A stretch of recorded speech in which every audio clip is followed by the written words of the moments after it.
पर दुख का मूल कारण भी तो यही है ऋषि भृगु। आसक्ति हमारे मन की शांति को छीन लेती, उसे भंग कर देती,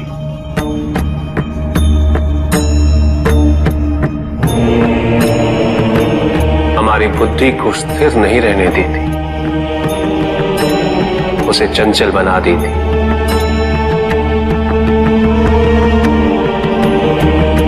आसक्ति से प्रमाद की उत्पत्ति होती, प्रमाद मद होता है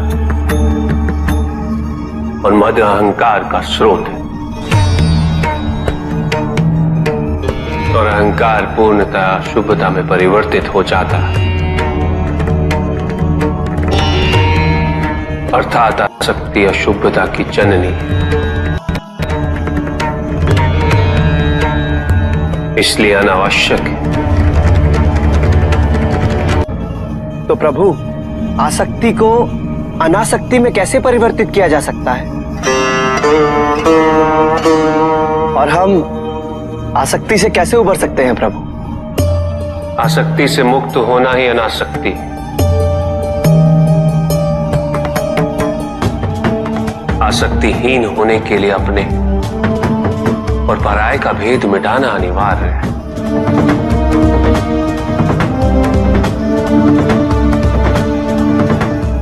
और यह तभी संभव होगा जब हम सुख की खोज बाहर नहीं, अपने भीतर करें। जब हम यथार्थ को पहचानें, उसे स्वीकार करें।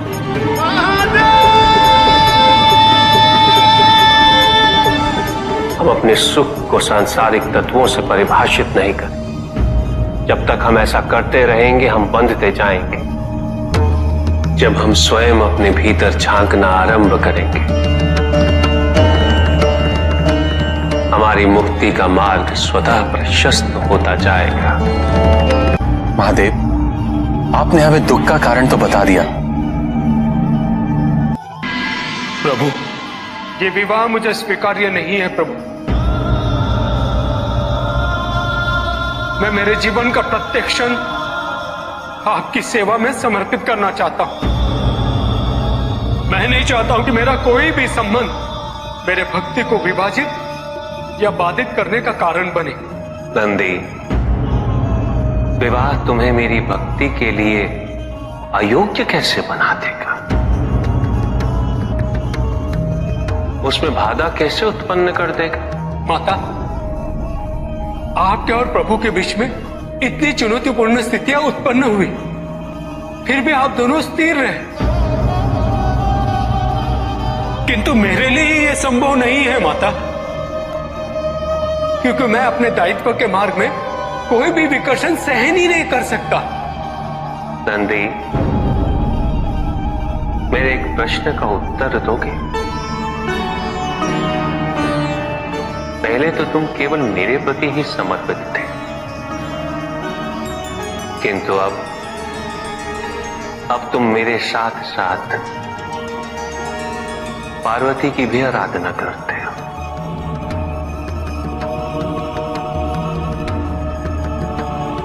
क्यों? प्रभु,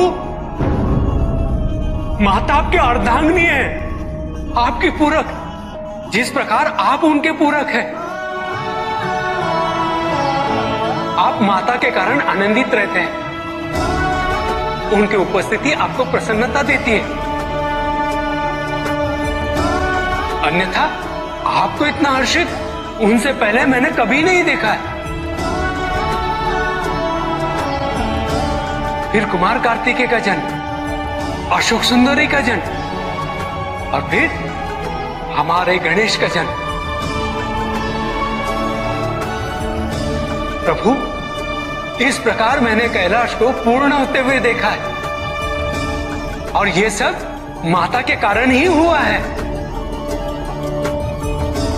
प्रभु, जिस कैलाश में आप वास करते थे, उसे माता ने निवास बना दिया, इस कैलाश को संपूर्ण कर दिया।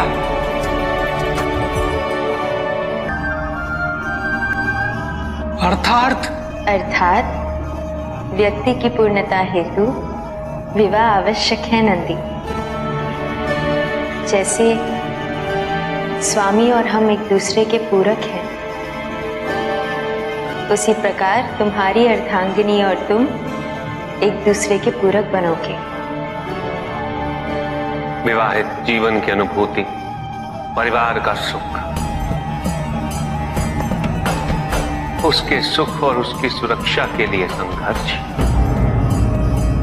ये सभी अनुभूतियां व्यक्ति के विकास के लिए अनिवार्य है नंदी। किंतु प्रभु, मेरी स्वतंत्रता। स्वतंत्र तो वो नहीं है नंदी जो विवाह के विचार से भयभीत तो होते हैं या संकोच करते हैं, क्योंकि स्वतंत्रता तो वो है जो किसी भी विचार से प्रभावित ना हो, किसी भी सुख, किसी भी दुख से प्रभावित ना हो।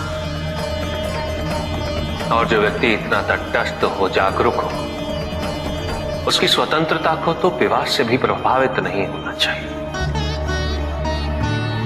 और फिर क्या गणेश, कार्तिकेय और अशोक सुंदर, ये सभी विवाह उपरांत परिवर्तित हो गए। क्या उनका विवाहित होना उनकी भक्ति और उनके समर्पण में बाधा बन गया नंदी? उनकी स्वतंत्रता में बाधा बन गया? क्या अपने माता पिता के प्रति उनका प्रेम और उनका सेवा भाव घट गया नंदी? फिर मेरे एक और पुत्र को ये चिंता क्यों?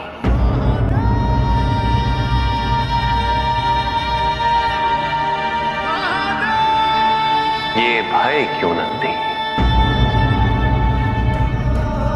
अग्नि जलाती है, जल बुझाता है। दोनों के कार्य क्षेत्र पूर्व परिभाषित और भिन्न है। दोनों एक दूसरे को प्रतिस्थापित नहीं कर सकते। इसी प्रकार इस समस्त संसार में सभी की भूमिका पूर्व परिभाषित। संसार की यही विविधता इसकी विशेषता भी है।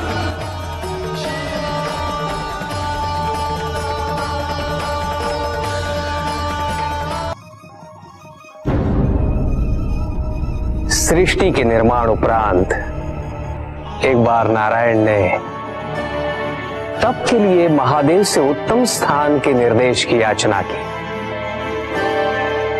महादेव ने अपनी प्रेरणा से समस्त तेज संपन्न अत्यंत शोभायमान पंचकोशी नगरी का निर्माण किया।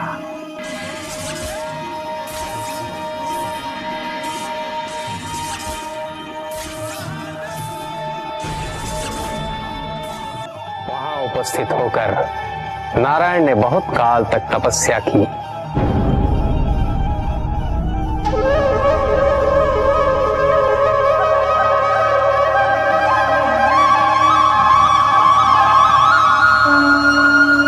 नारायण की तपस्या के अनंतर ही उस क्षेत्र में महादेव की कृपा से अनेक नदी नद सरिताएं उत्पन्न हुई।